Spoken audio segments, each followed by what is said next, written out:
ADHD family, welcome to another episode of ADHD Love Parent Talk, where we talk about all things ADHD. Today, my guest is Liz, who is a parent that has ADHD and also has a child that has ADHD. So I'm very excited to have her here. So Liz, welcome. How are you doing today? Thanks for having me. I'm doing well. Today's a good day. Today's a good day.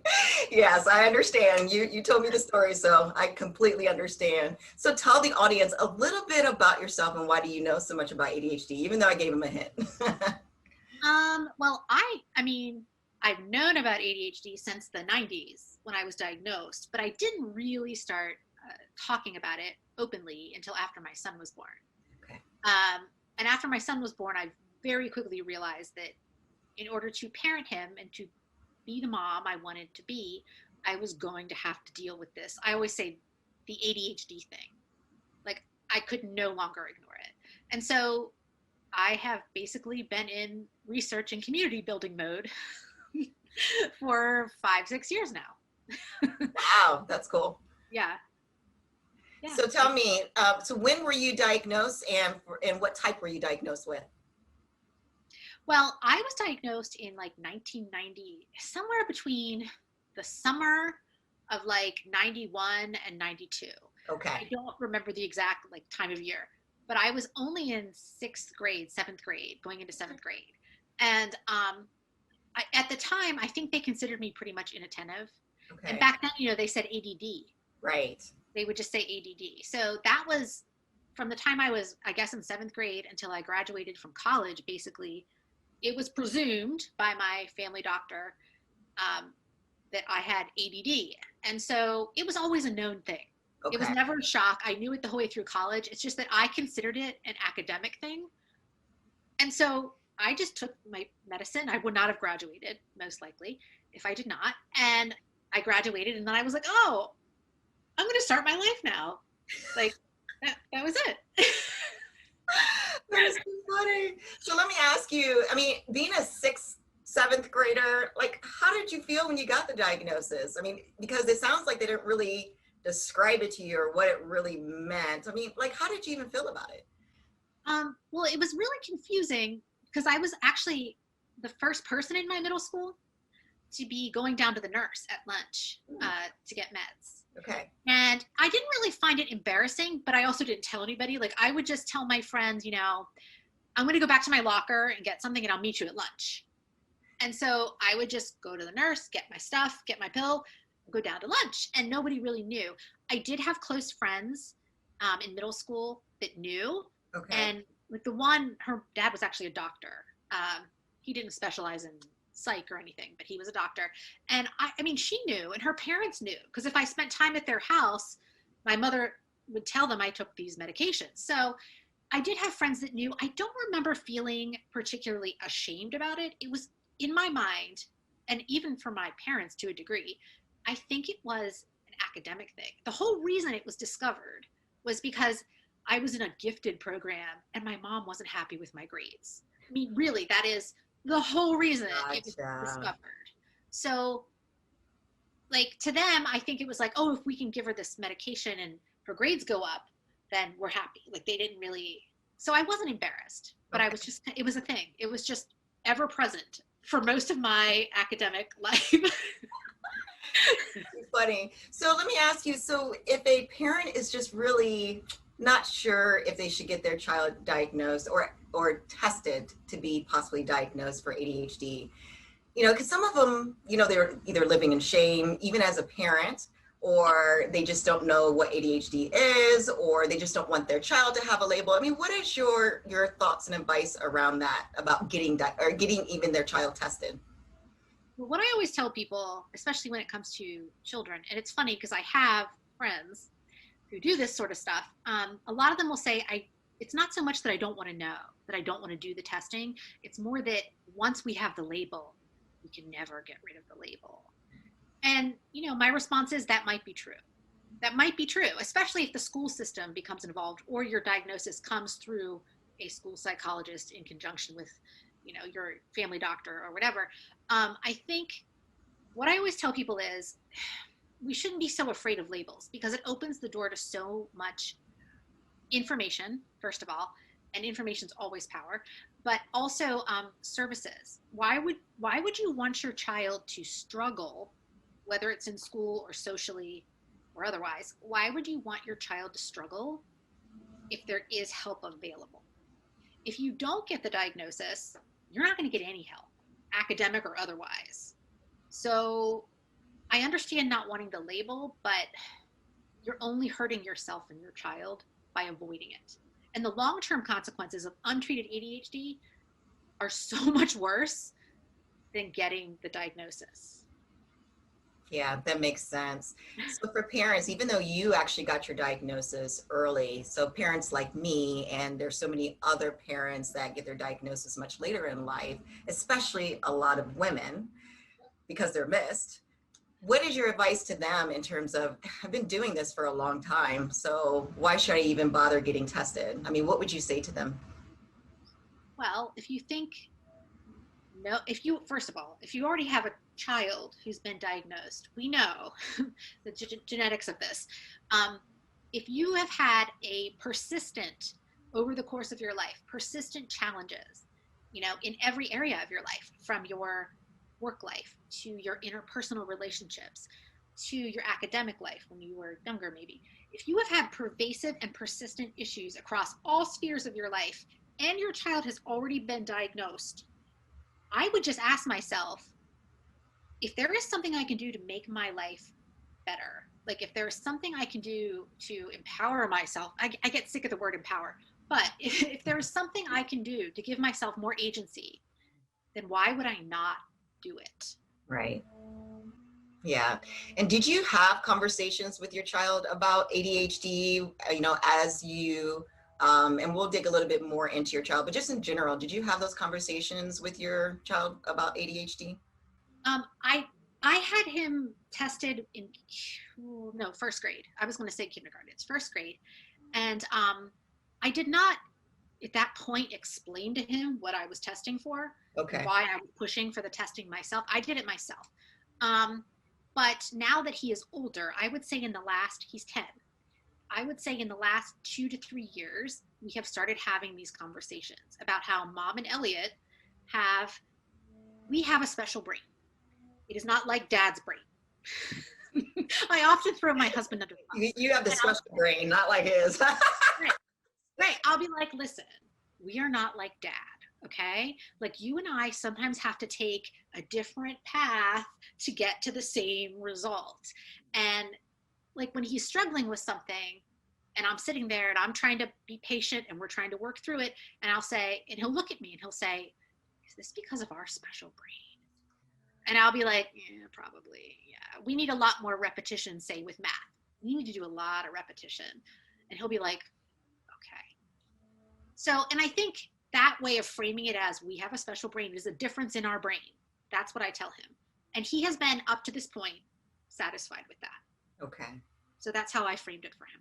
Okay. And so so you said you pretty much put him through the testing. So is there a specific type that he falls under? They consider him hyperactive impulsive. I see. I'm combined. As an adult, when I was retested, I'm combined. They consider him hyperactive. He is not physically hyperactive. He's not like I have a brother.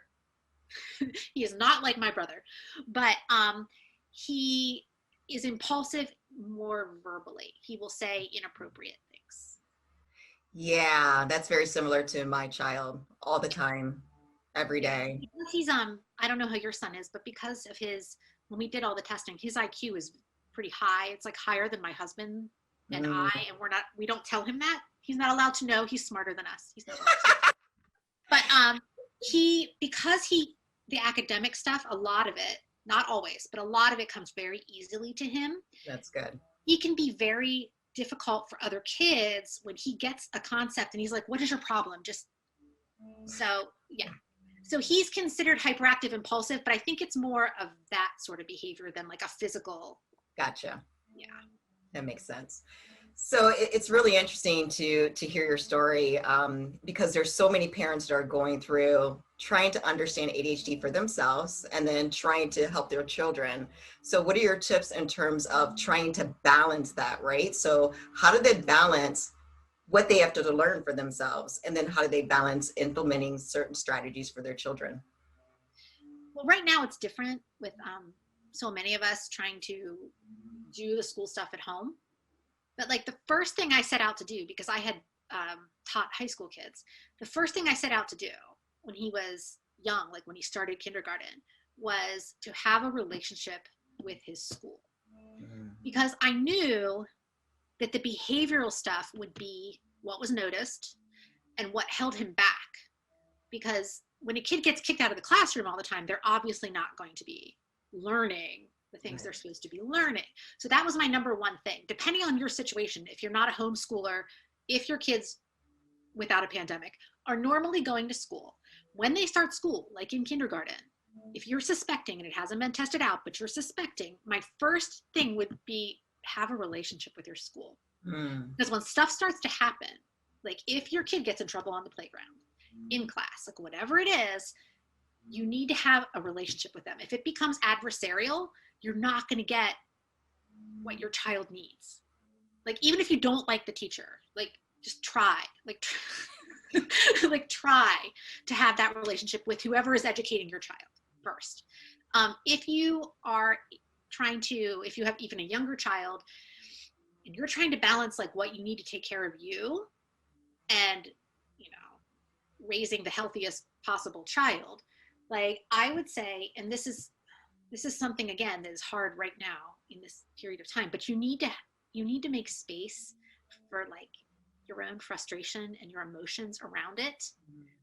Because if you're like in denial or you refuse to think about it, or you just try to like railroad or punish your child, or it's it's just going to escalate and the symptoms are going to be more and more obvious behavior. Mm. But I would say take care of you. And if you, like me, know that you have ADHD, or even if you just think you have anxiety or you think you have depression, you have to treat your own stuff. Like, even if you just talk to a counselor or something, like, you gotta deal with your own stuff before you can get on top of your kids' stuff. And that's a hard thing for a lot of people to understand or to accept, that you can't manage your child's healthcare, mental health care. You can't do that if you're not managing any of your own stuff. Yeah. Take care of number one first, because that'll make it easier, not easier, but it'll make it more likely that your attempts with your child will work better. Yeah, and that makes sense. So you had talked about your child being very straightforward, which is something my child is, especially with his friends. How was the relationship piece as a whole? Because that was something that my child struggled with, especially in the beginning, and still has some struggles with it now. How have you helped him through relationship obstacles, if he had any? Well, the first thing was, because he comes off very oppositional or maybe judgy, and he just says things he shouldn't. I actually, what year was it? I'm going to say right around maybe between first and second, after I had him fully diagnosed, I found, it's kind of hard to explain, a friend who runs a behavioral therapy clinic. Some of his employees are ABA therapists. I know ABA is very controversial. Some of them are not. Some of them are just therapists. And I worked with them. I actually had an in-home behavioral health support Okay. come to my house. I think I'm going to say it was two of them that came intermittently. I'm going to say it was over the course of the school year, between like all of second grade, probably. They came to my house 3 days a week, and they would come in the morning as we got ready for school. And I will say that engaging with a therapist who treats the family was really, really helpful. Okay. And I learned a lot of strategies around, well, even simple things like planned ignoring. I learned there's a lot of strategies that my husband and I had to learn and apply in order to communicate with him. And as he gets older, he is much more able to engage with, like, this is going to get meta, but metacognition, talking about what he's thinking about. Okay. And I will say that, like I said, that sounds very meta, and I had help. But if you can find a way, someone to help you with strategies around communication with you, that spills over into like the school and the friends. And even now, when he has a friend over at our house, if I hear his tone of voice is not right, I will say, Elliot, could you redo that and say that again to Eli? And Eli knows us. One of his best friends, Eli, knows us. And, we practice on Eli. And, and, it's practice. It's practice. And you do have to allow for, this is really hard, but I have had to allow for some social consequences. Okay. When he's behaving badly, Okay. like having a meltdown, yelling at me in front of other people. I don't know, I've had to allow other kids to be like, Elliot, I don't want to do that. I've had to allow that to happen because I feel like if I tried to shield him from all of that, the learning wouldn't happen. So part of it is allowing, and part of it is actually like skills based on the parent's part. There is some parent training necessary. I hate to say it like that, but there is some parent intervention and training that probably has to happen. So that peer piece sounds like it's very important too, right? It is. I have friends that I've had my whole life. And I always worry like, oh my God, he's never going to have any friends because he's so rude sometimes. I'm just like, how are other kids going to deal with this as they get older? Because, by the time kids are 9, 10, they start to notice the kids that they identify with, that they share interests and things with, and the kids they just don't get. And we all know when we were in school that there were weird kids, right? And I always have that oh, my kid's going to be the weird kid. Like partner work, he doesn't like his partner, and it's tough. It's really tough, but I've had to let some of it go and let him experience some of that because me telling him means nothing. Right. No, that's exactly right. Yeah. So how does he take it when that actually happens? Like when another child approaches him and says, either I don't like that or please stop saying that, how does he handle it? Usually he used to get angry when he was littler. He would get more angry about it and stomp around and and call them stupid under his breath. But that isn't so much anymore. Now he'll just get sad. Okay. Or he'll be like, nobody wants to do what I want to do. And I'm like, oh, okay. Well, why do you think that happened? And I ask him a couple questions, and it is hard. It's really hard to watch him have hurt feelings, but usually it's interesting. Usually 30 minutes later, one of his little friends will come knock on the door. So it's always over quickly. Right. But I think he does get something out of it. And I'll say to him, you cannot talk to them that way. You can't do that. And he gets it. It only happens now periodically. It hasn't actually happened probably since the summer. That's good. No, that's good, right? Yeah, it is good. It is good. Really? It is good. So it's really hard. There's no easy answers. But right. Well, very good. So I just wanted to switch over to peer coaching. So you do some peer coaching. Can you explain what that is and how did you even get into it? Well, what happened was I saw a long time ago, I kind of realized, how do I describe it? The power of women coming together, collaborating, and talking. But I did understand that there was a need for some structure. I didn't want it to be a thing I don't know what to say, like a Facebook group. I didn't want it to be like that. I wanted there to be some structure, maybe a topic we were riffing on. And so I read a whole bunch of books. I have not yet taken it, but I have looked into different coaching type programs. And I sort of developed a format for how I would run meetings. We tend to discuss the topic ahead and choose a topic ahead of time. And I will start the conversation. I will introduce the conversation, usually talk for a couple minutes. I will throw out a question. Okay. And I've been extremely lucky that usually there is somebody comes out and they have a story to tell.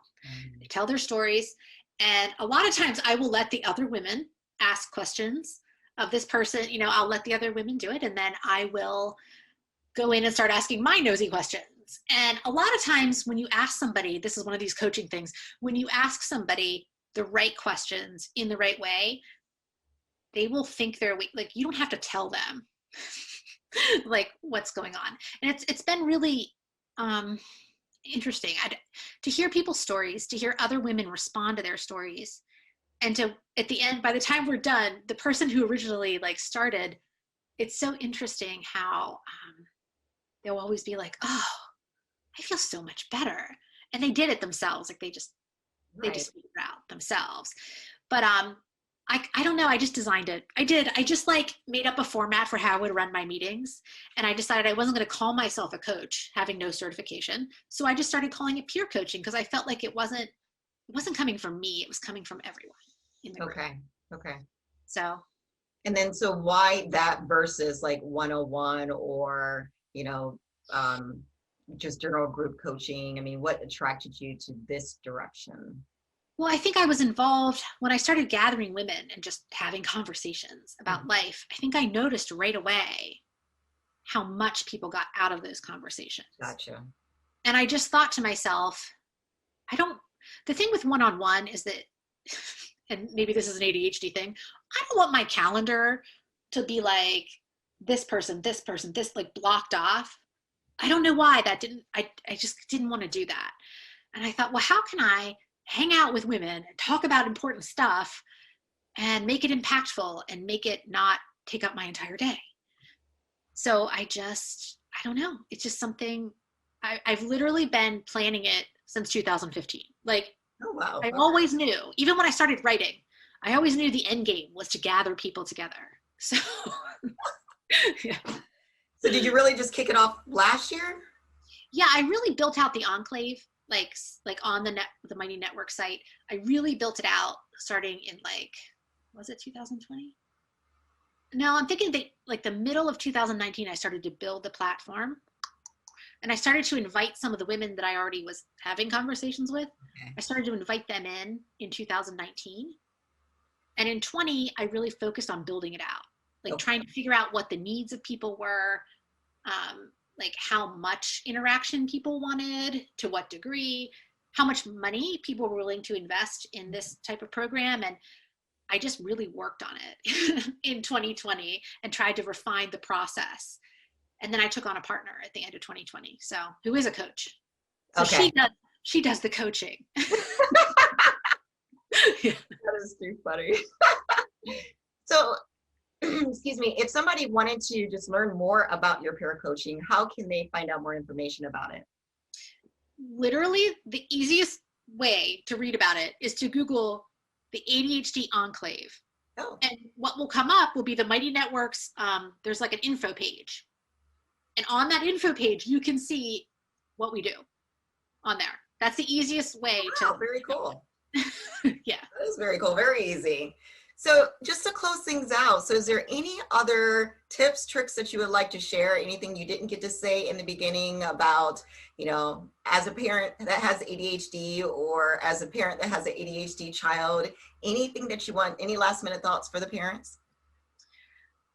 Well, I've been talking to a lot of really burned out women lately. Burned out, yes, because of the pandemic, but just burned out on their lives, I think. And what I keep telling people is, whatever is most important to you, whether it's, I don't know, your work, your career, your children, if you have them, your partner, if you have a partner, whatever your thing is, make that enough. Okay. And what I mean is, we need to stop this crap with you got to show up on all the social media every day, and your house has to look like a Restoration Hardware catalog. And right. I don't know, you need to, I don't know, oh, you have to lose 30 pounds this year. And, I don't know, we need to stop this trying to be all things to all people in every area of our lives. Especially right now, just whatever your thing is, make it enough to do that.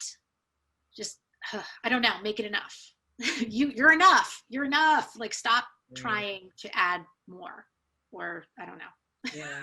And then do it all at the same time, right? It's yeah, stop burning yourself out. That's the thing is, I need to write about this. I need to write about burnout and how, especially in ADHD women, we just push and push and push. And there's this voice in our head that we're still not doing enough no matter what we do. And it's, exactly. I don't know. It's, it's like a rant of mine. It's my latest rant is that we all need to stop this. But you know what, to your point, I mean, especially times like now, we're really seeing the burnout, right? And it's just so profound. I mean, first of all, we're all in each other's face, or yeah, face and space, right? Yeah. All the time, 24 hours a day. And then on top of that, some people are coming, realizing, for example, you know what, I really should start X. But you know what, I really need to do this too. And they just want to do it all at the same time. So yes, I see it so much more now.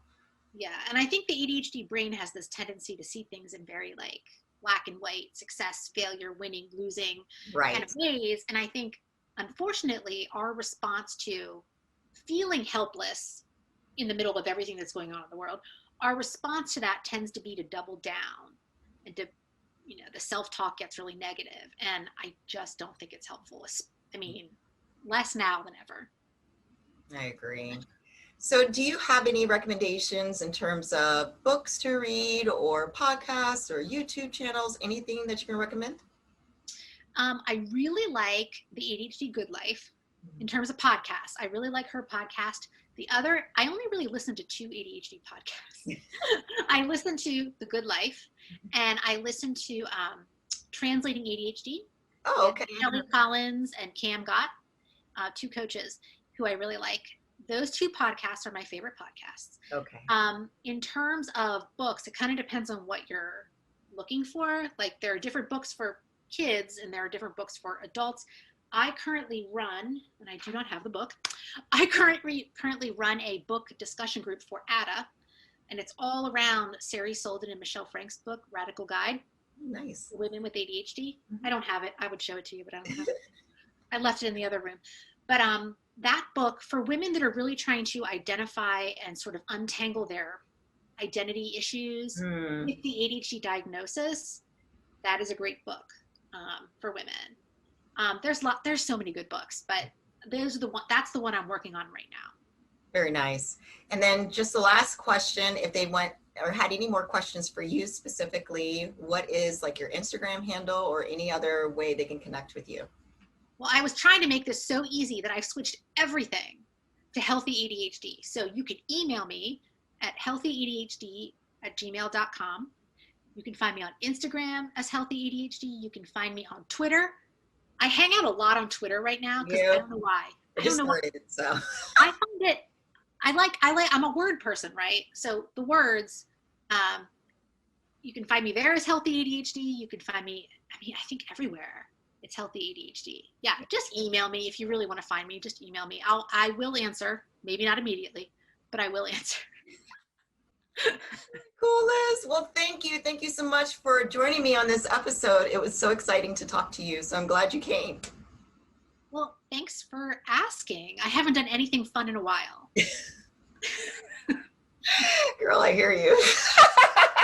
Like I haven't done anything new and different and met someone new in a while. So, yes. So this was good. Well, perfect. All right. So everyone, thank you again for joining us, joining me and Liz on this episode. If you would like more content like this, do not forget to hit the subscribe button and the notification bell, because as more videos like this comes out, you will definitely be notified. And if you liked this video, please hit the like button. All right, everyone, have a wonderful day. Bye, Liz.